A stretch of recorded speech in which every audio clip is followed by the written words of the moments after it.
गीता के 12वें अध्याय को जाने। अर्जुन बोले, जो अनन्य प्रेमी भक्तजन पूर्वोक्त प्रकार से निरंतर आपके भजन ध्यान में लगे रहकर आप सगुण रूप परमेश्वर को और दूसरे जो केवल अविनाशी सच्चिदानंद घन निराकार ब्रह्म को ही अति श्रेष्ठ भाव से भजते हैं, उन दोनों प्रकार के उपासकों में अति उत्तम योगविद्ता कौन है? श्री भगवान बोले, मुझ में मन को एकाग्र करके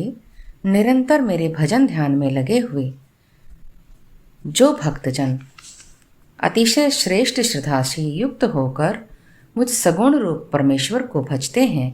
वे मुझको योगियों में अति उत्तम योगी मान्य हैं।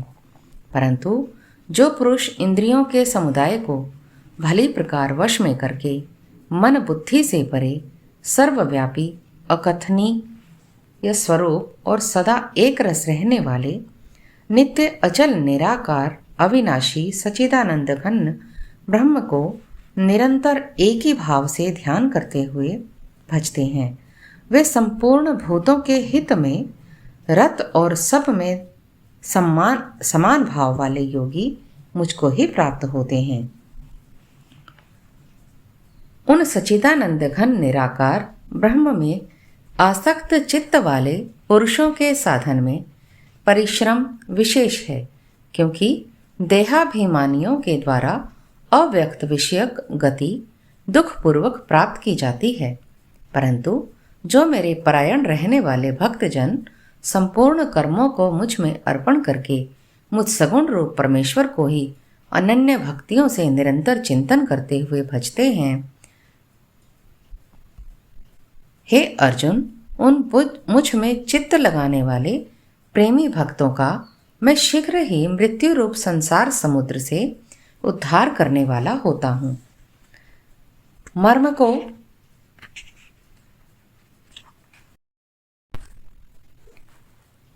मुझ में मन को लगा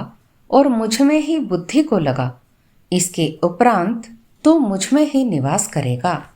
इसमें कुछ भी संशय नहीं। यदि तू मन को मुझ में अचल स्थापन करने के लिए समर्थ नहीं है तो हे अर्जुन, अभ्यास रूप यानी कि भगवान के नाम और गुणों का श्रवण, कीर्तन, मनन तथा श्वास के द्वारा जप और भगवत प्राप्ति विषयक शास्त्रों का पठन पाठन इत्यादि चेष्टाएं भगवत प्राप्ति के लिए बारंबार करने का नाम अभ्यास है। योग के द्वारा मुझको प्राप्त होने के लिए इच्छा कर। यदि तू उपयुक्त अभ्यास में भी असमर्थ है तो केवल मेरे लिए कर्म करने के ही परायण हो, अर्थात स्वार्थ को त्याग कर तथा परमेश्वर को ही परम आश्रय और परम गति समझकर निष्काम प्रेम से सती शिरोमणि पतिव्रता स्त्री की भांति मन, वाणी और शरीर द्वारा परमेश्वर के लिए ही यज्ञ, दान, तप आदि संपूर्ण कर्तव्य कर्मों के करने का नाम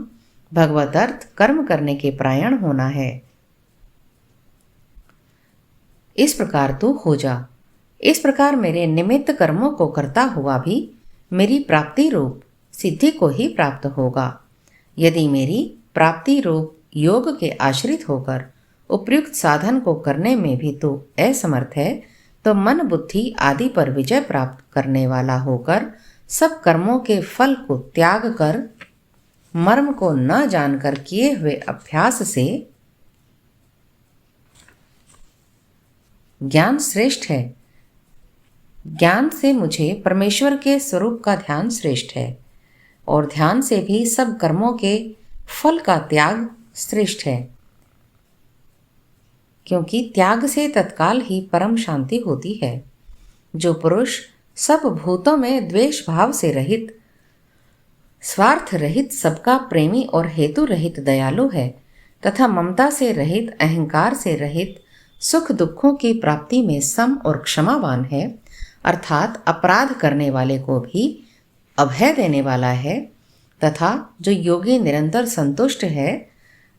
मन इंद्रियों सहित शरीर को वश में किए हुए है और मुझ में दृढ़ निश्चय वाला है, वह मुझ में अर्पण किए हुए मन बुद्धि वाला मेरा भक्त मुझको प्रिय है, जिससे कोई भी जीव उद्वेग को प्राप्त नहीं होता और जो स्वयं भी किसी जीव से उद्वेग को प्राप्त नहीं होता, तथा जो हर्ष अमर्ष अमर्ष यानी दूसरे की उन्नति को देखकर संताप होने का नाम अमर्ष है, भय और उद्वेगादि से रहित है, वह भक्त मुझको प्रिय है। जो पुरुष आकांक्षा से रहित, बाहर भीतर से शुद्ध, चतुर पक्षपात से रहित, दुखों से छूटा हुआ है, वह सब आरंभों का त्यागी मेरा भक्त मुझको प्रिय है। जो न कभी हर्षित होता है, न द्वेष करता है, न शोक करता है, न कामना करता है, तथा जो शुभ और अशुभ संपूर्ण कर्मों का त्यागी है, वह भक्ति युक्त पुरुष मुझको प्रिय है। जो शत्रु मित्र में और मान अपमान में सम है, तथा सर्दी गर्मी और सुख दुख आदि में द्वंद्वों में सम है और आसक्ति से रहित है, जो निंदा स्तुति को समान समझने वाला है, मननशील और जिस प्रकार से शरीर का निर्वाह होने में सदा ही संतुष्ट है और रहने के स्थान में ममता और आसक्ति से रहित है, वह स्थिर बुद्धि भक्तिमान पुरुष मुझको प्रिय है। परंतु जो श्रद्धा युक्त अर्थात वेद शास्त्र महात्मा गुरुजनों के साथ परमेश्वर के वचनों में प्रत्यक्ष के सदृश विश्वास का नाम श्रद्धा है, पुरुष मेरे परायण होकर इस ऊपर कहे हुए धर्म में अमृत को निष्काम प्रेम भाव से सेवन करते हैं, वे भक्त मुझको अतिशय प्रिय हैं। हरिओम। 13वां अध्याय। श्री भगवान बोले, हे अर्जुन, यह शरीर क्षेत्र अर्थात जैसे खेत में बोए हुए बीजों का उनके अनुरूप फल समय पर प्रकट होता है, वैसे ही इसमें बोए हुए कर्मों के संस्कार रूप बीजों का फल समय पर प्रकट होता है। इसलिए इसका नाम क्षेत्र ऐसा कहा गया। इस नाम से कहा जाता है और इसको जो जानता है उसको क्षेत्रज्ञ इस नाम से उनके तत्व को जानने वाले ज्ञानी जन कहते हैं। हे अर्जुन, तू सब क्षेत्र में क्षेत्रज्ञ अर्थात जीवात्मा भी मुझे ही जान, और क्षेत्रज्ञ को अर्थात विकार सहित प्रकृति का और पुरुष का जो तत्व से जानना है वह ज्ञान है, ऐसा मेरा मत है। वह क्षेत्र जो और जैसा है तथा जिन विकारों वाला है और जिस कारण से जो हुआ है, तथा वह क्षेत्रज्ञ भी जो जिस प्रभाव वाला है, वह सब संक्षेप में मुझसे सुन। यह क्षेत्र और क्षेत्रज्ञ का तत्व ऋषियों द्वारा बहुत प्रकार से कहा गया है और विविध वेद मंत्रों द्वारा भी विभाग पूर्वक कहा गया है, तथा भली भांति निश्चय किए हुए युक्ति युक्त ब्रह्म सूत्र के पदों द्वारा भी कहा गया है।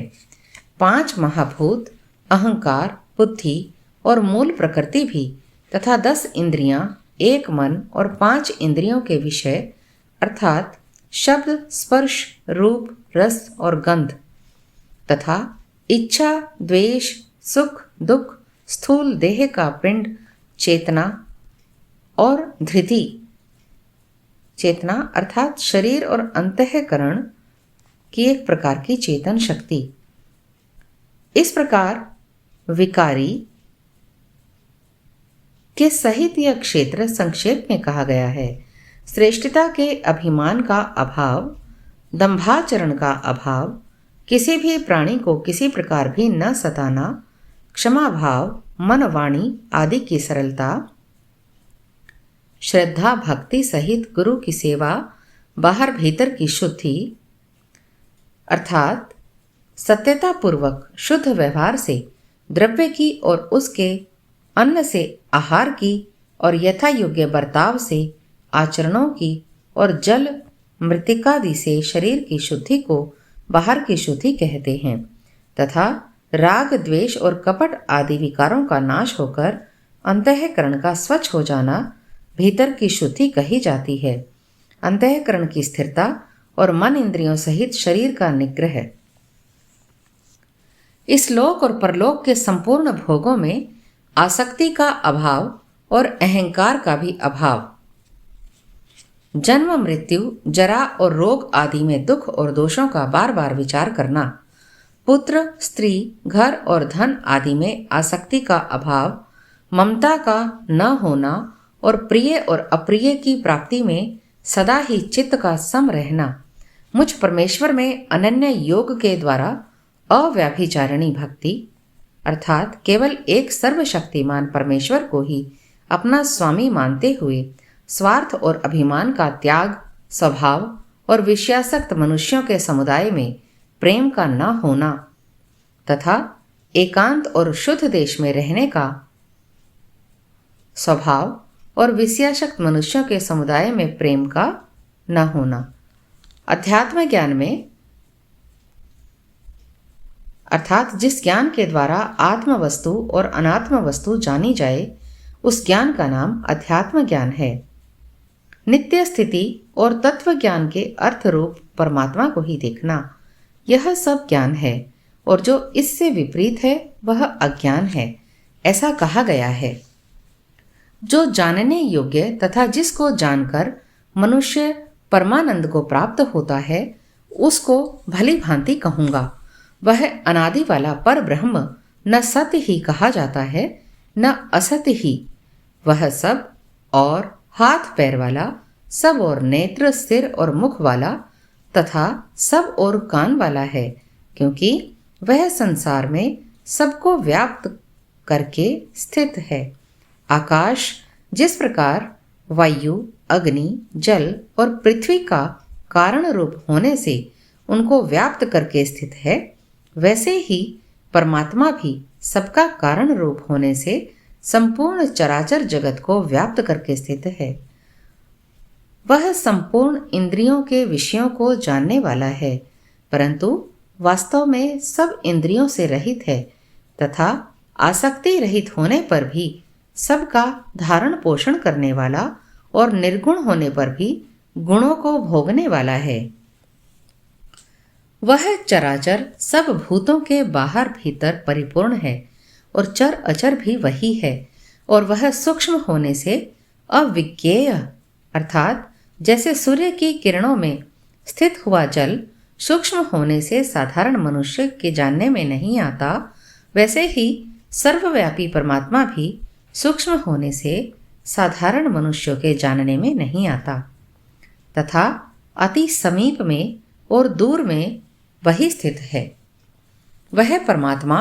विभाग रहित एक रूप से आकाश के सदृश परिपूर्ण होने पर भी चराचर संपूर्ण भूतों में विभक्त सा स्थित प्रतीत होता है। जैसे महाकाश विभाग रहित स्थित हुआ भी घड़ों में पृथक पृथक के सदृश प्रतीत होता है, वैसे ही परमात्मा सब भूतों में एक रूप से स्थित हुआ भी पृथक पृथक की भांति प्रतीत होता है तथा वह जानने योग्य परमात्मा विष्णु रूप से भूतों को धारण पोषण करने वाला और रुद्र रूप से संहार करने वाला तथा ब्रह्म रूप से सबको उत्पन्न करने वाला है। वह पर ब्रह्म ज्योतियों का भी ज्योति है एवं माया से अत्यंत परे कहा जाता है। वह परमात्मा बोध स्वरूप जानने के योग्य एवं तत्व ज्ञान से प्राप्त करने योग्य है और सबके हृदय में विशेष रूप से स्थित है। इस प्रकार क्षेत्र तथा ज्ञान और जानने योग्य परमात्मा का स्वरूप संक्षेप से कहा गया है। मेरा भक्त इसको तत्व से जानकर मेरे स्वरूप को प्राप्त होता है। प्रकृति और पुरुष इन दोनों को ही तू अनादि जान और राग द्वेषादि विकारों को तथा त्रिगुणात्मक संपूर्ण पदार्थों को भी प्रकृति से ही उत्पन्न जान। कार्य अर्थात आकाश, वायु, अग्नि, जल और पृथ्वी तथा शब्द, स्पर्श, रूप, रस, गंध इनका नाम कार्य है और करण को उत्पन्न अर्थात बुद्धि, अहंकार, मन और श्रोत्र, त्वचा, रसना, नेत्र और घ्राण एवं वाक, हस्त, पाद, उपस्थ और गुदा इन 13 का नाम करण है। को उत्पन्न करने में हेतु प्रकृति कही जाती है और जीवात्मा सुख दुखों भोक्तापन में अर्थात भोगने में हेतु कहा जाता है। प्रकृति में स्थित ही पुरुष प्रकृति से उत्पन्न त्रिगुणात्मक पदार्थों को भोगता है और इन गुणों को संग ही इस जीवात्मा के अच्छी बुरी योनियों में जन्म लेने का कारण है। अर्थात सत्व गुण के संग से देव योनि में और रजोगुण के संग से मनुष्य योनि में और तमोगुण के संग से पशु आदि नीच योनियों में जन्म लेता है। इस देह में स्थित यह आत्मा वास्तव में परमात्मा ही है। वह साक्षी होने से, उपदृष्टा और यथार्थ सम्मति देने वाला होने से, अनुमंता, सबका धारण पोषण करने वाला होने से, भर्ता, जीव रूप से भोक्ता, ब्रह्म आदि का भी स्वामी होने से, महेश्वर और शुद्ध सच्चिदानंद घन होने से परमात्मा ऐसा कहा गया है। इस प्रकार पुरुष को और गुणों के सहित प्रकृति को जो मनुष्य तत्व से जानता है, अर्थात दृश्य मात्र संपूर्ण जगत माया का कार्य होने से क्षण भंगुर, नाशवान, जड़ और अनित्य है तथा जीवात्मा नित्य चेतन, निर्विकार और अविनाशी एवं शुद्ध बोध स्वरूप सच्चिदानंद परमात्मा का ही सनातन अंश है। इस प्रकार समझकर संपूर्ण माइक पदार्थों के संग का सर्वथा त्याग करके परम पुरुष परमात्मा में ही एक ही भाव से स्थित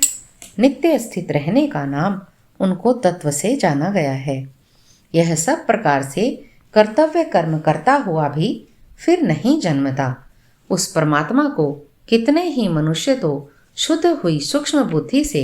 ध्यान के द्वारा हृदय में देखते हैं तथा कितने ही ज्ञान योग के द्वारा, दूसरे कितने ही कर्म योग के द्वारा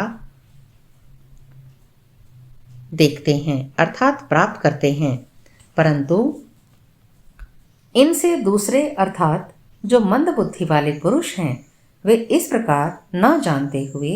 दूसरों से अर्थात तत्व के जानने वाले पुरुषों से सुनकर ही तदनुसार उपासना करते हैं और वे श्रवण परायण पुरुष को भी मृत्यु रूप संसार सागर को निसंदेह तर जाते हैं। हे अर्जुन, यावन मात्र जितने भी स्थावर जंगम हैं प्राणी उत्पन्न होते हैं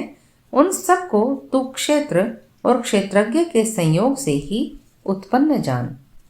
जो पुरुष नष्ट होते हुए भी सब चराचर भूतों में परमेश्वर को नाश रहित और समभाव से स्थित देखता है वही यथार्थ देखता है, क्योंकि जो पुरुष सब में समभाव से स्थित परमेश्वर को समान देखता हुआ अपने द्वारा अपने को नष्ट नहीं करता, इससे वह परम गति को प्राप्त होता है। और जो पुरुष संपूर्ण कर्मों को सब प्रकार से प्रकृति के द्वारा ही किए जाते हुए देखता है और आत्मा को अकर्ता देखता है वही यथार्थ देखता है। जिस क्षण यह पुरुष भूतों के पृथक पृथक भाव को एक परमात्मा में ही स्थित तथा उस परमात्मा से ही संपूर्ण भूतों का विस्तार देखता है, उसी क्षण वह सच्चिदानंद घन ब्रह्म को प्राप्त हो जाता है। हे अर्जुन, अनादि होने से और निर्गुण होने से यह अविनाशी परमात्मा शरीर में स्थित होने पर भी वास्तव में न तो कुछ करता है न लिप्त ही होता है। जिस प्रकार सर्वत्र व्याप्त आकाश सूक्ष्म होने के कारण लिप्त नहीं होता, वैसे ही देह में सर्वत्र स्थित आत्मा निर्गुण होने के कारण देह के गुणों से लिप्त नहीं होता। हे अर्जुन, जिस प्रकार एक ही सूर्य इस संपूर्ण ब्रह्मांड को प्रकाशित करता है, उसी प्रकार एक ही आत्मा संपूर्ण क्षेत्र को प्रकाशित करता है। इस प्रकार क्षेत्र और क्षेत्रज्ञ के भेद को अर्थात क्षेत्र को जड़, विकारी, क्षणिक और नाशवान तथा क्षेत्रज्ञ को नित्य चेतन, अविकारी, अविनाशी जानना ही उनके भेद को जानना है तथा कार्य सहित प्रकृति से मुक्त होने को जो पुरुष ज्ञान नेत्रों द्वारा तत्व से जानते हैं वे महात्मा जन पर ब्रह्म परमात्मा को प्राप्त होते हैं। हरि ओम।